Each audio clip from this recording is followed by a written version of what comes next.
기적을 믿으시죠? 그럼 기적을 체험하신 적은 있으신가요? 어떤 기적을 체험하셨나요? 아마 체험하신 분들도 있을 것이고 아직 없는 분들도 계실 것입니다. 그리고 어떠한 간절히 바라는 기적이 있으신 분도 있을 것입니다. 그런데 사실 우리는 전부 엄청난 기적을 체험한 사람들입니다. 그 증거가 바로 구원을 받았다는 믿음의 고백입니다. 사실 그것이 가장 크고 확실한 기적입니다. 우리가 구원받았다는 것 외에 다른 기적은 우리에게 필요 없습니다. 우리는 구원이라는 기적을 받았다는 하나님의 은혜에 늘 감사하고 사는 사람들입니다. 어메이징 그레이스의 작사를 하신 존 뉴턴이 다음과 같은 말을 했습니다. 우리가 나중에 천국에 가면 세 가지 때문에 놀랄 것이다.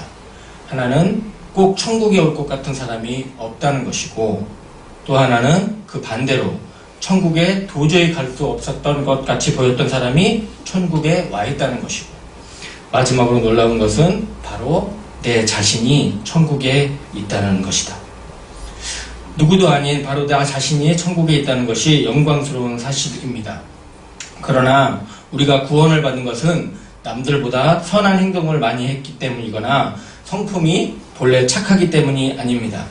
그것은 십자가의 사랑을 믿음으로 받아들였기 때문입니다. 우리는 지금 고난주간 특별 새벽 기도회를 통하여 십자가에 대해 다시 생각하고 묵상하는 시간을 갖고 있습니다. 성경에 쓰인 대로 믿지 않는 자에게 십자가는 미련한 것이고, 믿는 자들에게는 하나님의 능력이 되는 것이 바로 십자가입니다. 그렇게 따지고 보면 지옥은 죄를 지은 자가 가는 것이 아니라 회개하기를 거절하는 자가 가는 곳입니다. 집요하게 우리 영혼을 건지시려는 하나님의 손길을 무시하고 하나님의 사랑을 악의적으로 곡해하며 반응한 자들, 즉 십자가를 미련한 것이라 생각하는 자들이 가는 곳이라고 생각합니다. 그런 의미에서 우리는 정말 하나님의 엄청난 능력과 은혜의 기적을 경험한 사람들입니다. 그리고 하나님께서는 지금도 그런 기적을 우리의 삶에서 매일 느낌에 살도록 때에 따라 필요에 따라 알맞게 채워주고 계십니다. 오늘 읽은 본문에서도 기적과 같은 사건이 기록되어 있습니다. 그리고 그 기적의 주인공이 바로 우리들이라는 사실을 말하고 있습니다. 하나님은 어제나 오늘이나 동일한 하나님이시기 때문입니다. 사실 출애굽기를 저 앞부분 6장부터 첫 부분을 보면 6장 1절부터 이렇게 시작합니다. 하나님이 모세에게 이르시되, 또 7장 8장 그렇게 14절까지 하나님이 모세에게 이르시되, 때로는 일러 말씀하시되, 때로는 모세와 아론에게 일러 말씀하시되, 그렇게 모세에게 명령을 시작하는 말씀으로 이어집니다. 그리고 14장에 엄청난 이야기인 홍해의 이야기가 기록되어 있습니다. 사실 홍해의 사건은 이스라엘 백성들이 도망가다가 하나님의 명령으로 말미암아 돌이켜서 벼랑 끝에 몰리는 것입니다. 하나님은 그곳에서 누구도 생각지 못한 홍해를 준비해놓고 계셨습니다. 어디로도 빠져나갈 수 없는 막다른 길에서 그 어느도 생각하지 못했던 기적의 계획을 갖고 계시는 것입니다. 더 놀라운 것은 이것이 인간의 관점에서는 기적이지만 하나님의 관점에서는 아무것도 아니라는 것입니다. 그렇게 이스라엘 백성들이 홍해를 건넜습니다. 그리고 15장에 이스라엘 백성들이 여호와를 찬양하는 내용이 나옵니다. 애굽에서 건지시고 바로의 말과 병거를 홍해바다에 던지신 하나님을 찬양하고 있습니다. 그런데 그들의 찬양이 그렇게 오래가지 못합니다. 얼마 지나지 않아 사흘길을 행하고 물을 얻지 못하는 마라라는 곳에 이르러 다시 불평하기 시작합니다. 모세가 백성을 대신하여 하나님께 부르짖자 하나님은 그 백성의 불평을 다시 들으시고 다시 한번 기적을 베풀어 주십니다. 그렇게 기적을 베풀고 하나님 스스로 치료의 하나님이심을 말씀하는 내용이 15장 마지막에 나와 있습니다. 여전히 이스라엘의 이동은 계속되었고 본격적인 광야 생활이 시작되었습니다. 그리고 신광야에 이르렀을 때 백성들의 원망이 다시 시작됩니다. 기적의 기쁨을 얼마 누리지 못하고 다시 불평과 원망의 목소리를 높이고 있는 것입니다. 여러분 혹시 광야에 가보신 적이 있으십니까? 저는 있습니다. 광야에서 한 반나절을 보낸 적이 있습니다. 2005년 여름에 카자흐스탄이라는 나라를 가는데 바로 가는 비행기가 없어서 키르기즈스탄에서 카자흐스탄까지 버스로 이동한 적이 있습니다. 무려 8시간 거리입니다. 그것도 쉬지 않고 달렸을 때 걸리는 시간이 그 정도입니다. 키르기즈스탄에서 버스를 타고 이동하는데 출발한 지 얼마 되지 않아서 중앙아시아 대평원이 제 눈앞에 펼쳐졌습니다. 광야길이 시작된 것입니다. 처음에는 드넓은 광야를 보자 가슴이 탁 트이는 것 같은 인상을 받았습니다. 그런데 채 30분도 지나지 않아서 그 마음은 어느새 사라지고 심심해졌습니다. 아무리 달리고 달려도 그 광야가 그 광야이고 끊임없이 펼쳐진 광야에 금방 실증이라는 것입니다. 달리고 달려도 끝이 보이지 않을 것 같은 길, 가끔 보이는 까마귀떼와 묘지들, 그 외에는 아무것도 없는 그저 드넓은 황폐한 땅이었습니다. 그런 제 자신을 보면서 이스라엘 백성들의 원망이 생각났습니다. 버스로 이동하는 것도 이렇게 지겨운데 40년을 걸어서 이동했다는 사실이 몸으로 느껴지면서 내가 바로 광야의 이스라엘 백성이구나 라는 생각을 했습니다. 더구나 버스 안에 에어컨은 망가지고 배까지 고프니까 정말 빨리 도착하기만을 바라게 되었습니다. 오늘 본문 16장에 나온 이스라엘들의 백성들의 원망은 먹을 것 때문입니다. 그 원망의 내용이 16장 2절과 3절에 나와 있습니다. 그것도 강력한 어조로 불평하고 있습니다. 당장 눈앞에 보이는 것이 없으니 또 다를 것은 원망밖에 없어 보입니다. 마치 내 생각대로 안 되고 소원이 이루어지지 않고 뭔가 불편하고 부족함이 나타났을 때 드러나는 우리의 모습과 같아 보입니다. 그런 백성들에게 앞서 홍해 사건과 마찬가지로 여기서도 하나님은 기적을 베푸십니다. 우리가 여기서 주목해야 할 것은 백성의 원망을 다루시는 하나님의 방법입니다.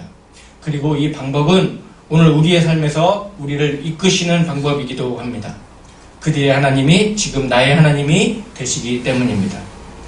첫 번째 방법은 하늘에서 양식을 비같이 내리신다는 것입니다. 하나님은 이스라엘 백성의 원망과 불평을 질책하지 아니하시고 그 소리에 귀를 기울여 주십니다. 그리고 해결책을 주십니다. 그 해결책이 하늘에서 시작된다고 말씀하고 있습니다. 인간이라는 단어는 헬라어로 안드로포스라고 합니다. 이 말의 원뜻은 두 발로 딛고 서서 위를 바라보고 걷는다는 뜻입니다. 그러니까 인간이 세상을 살아가지만 결코 세상, 땅을 바라보고 사는 것이 아니라 하늘을 보고 살아가라는 뜻입니다. 하나님께서 노아 시대에 세상을 심판하실 때 노아에게 방주를 만들게 하시면서 방주를 설계하시면서 창은 꼭 위로만 있게 하신 이유도 이와 같습니다. 지금 주어진 현실만 보고 판단하는 것이 아니라 위에 계신 하나님을 바라보고 기대하며 살라는 것입니다. 하나님께서 하늘에서 양식을 내리신다고 말씀하시는 것은 그저 땅만 현실만 보고 살지 말고 하늘을 보아라.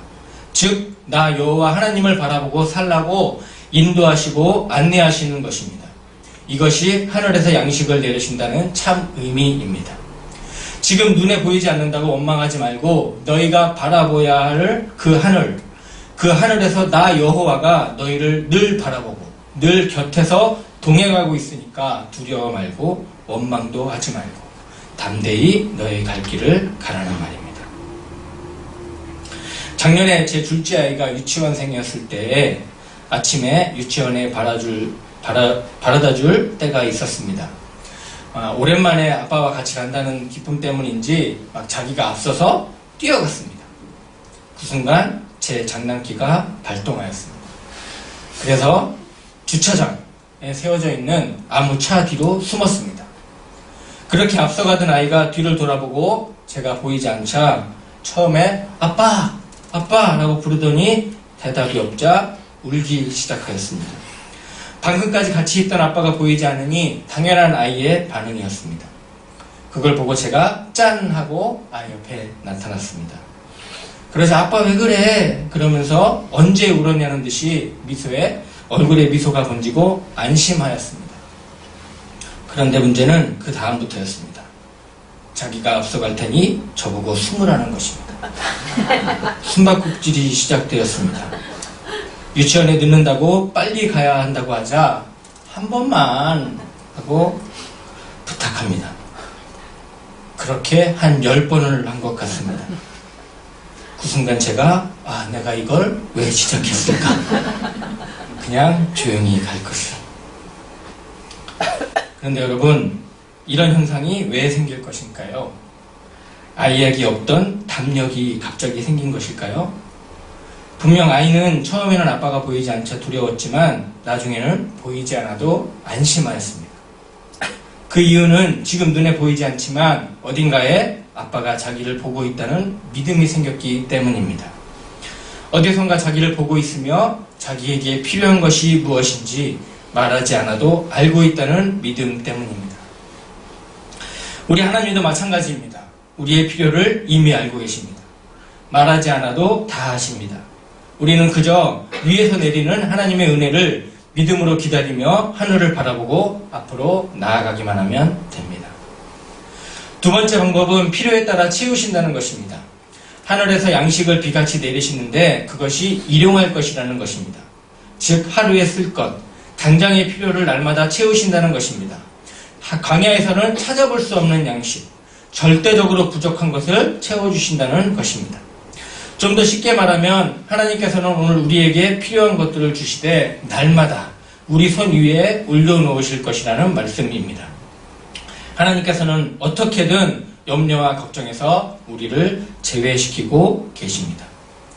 예수님도 마태복음 6장 34절을 통해서 그러므로 내일 일을 위하여 염려하지 말라. 내일 일은 내일 염려할 것이요 라고 말씀하셨습니다. 그런데 이 말씀을 좀 더 자세히 보면 이 말씀은 정말 내일 일을 내일 염려하라는 것이 아닙니다.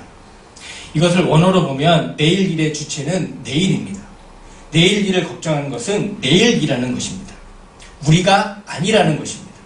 우리는 철저하게 제외됩니다. 이 말씀은 모든 걱정과 염려에서 절대 벗어나라는 것입니다. 오늘 본문 중 가장 중요한 4절 말씀의 핵심은 하늘에서 비같이 내리는 양식을 통해 오늘 필요한 것은 반드시 채워주시겠다는 하나님의 약속입니다. 이 약속은 더 나아가 내일 필요한 것은 내일 채워주시겠다는 의미로 확장할 수 있습니다. 하나님은 원망하는 그들을 벌하지 않으시고 오히려 하늘에서 양식을 비처럼 내려주시기로 약속하셨습니다. 그러면서 한 가지 더 부탁하셨습니다. 그것은 그들이 받을 양식의 순종이라는 시험을 곁들이신 것입니다.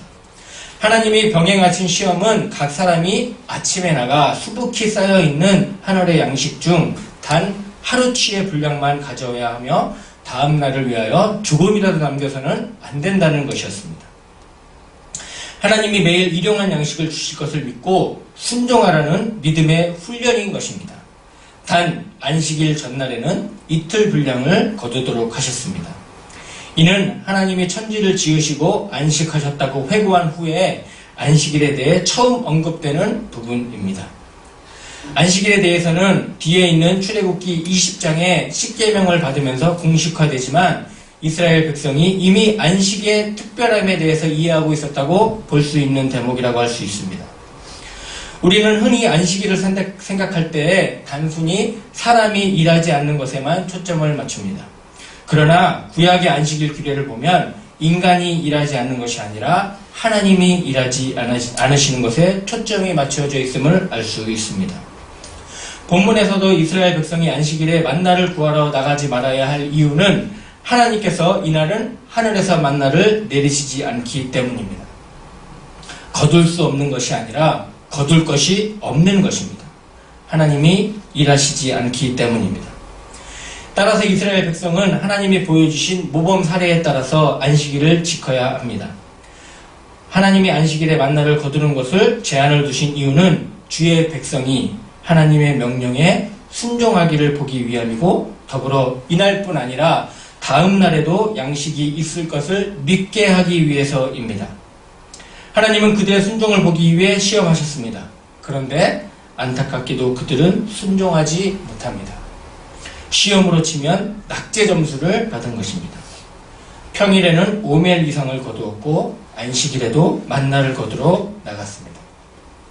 정말 이스라엘 백성은 하나님의 말씀을 듣지 않는 백성이었습니다. 아침에는 만나라는 떡을 주시고 저녁에는 고기에 굶주린 이들을 위해 메추라기를 주셨는데 이스라엘 백성은 자꾸 애굽의 사람들처럼 강팍하게 되어가고 있는 것을 보게 됩니다. 결국 모세는 이스라엘 백성에게 화를 냅니다. 더불어 하나님도 16장 28절을 통해 그들을 심하게 책망하십니다. 그런데 그것은 책망이라기보다 결코 그들을 포기하지 않으시는 하나님의 마음 같습니다. 그럼에도 불구하고 하늘의 양식을 그치지 않고 여전히 그 약속대로, 그 말씀대로 그들에게 공급하시기 때문입니다. 이스라엘 백성은 광야에서 사는 40년 동안 주중에는 매일 최소한 만나가 내리는 한 가지 기적을, 그리고 주말이면 두 가지 기적을, 즉 안식일 전날에 하늘에서 만나가 내리는 기적과 안식일에도 그 만나가 썩지 않는 기적을 체험하게 됩니다. 이런 하나님이 우리에게도 동일하게 일용할 양식을 베푸십니다. 우리는 그런 하나님의 사랑과 은혜를 잊어서는 안 될 것입니다. 우리 인생에서의 필요는 반드시 위에 계신 하나님으로부터 공급받으며 체험받는다는 사실을 꼭 기억하여야 됩니다. 하나님께서는 광야로 표현되는 우리의 인생길을 필요로 채워주시는 분입니다.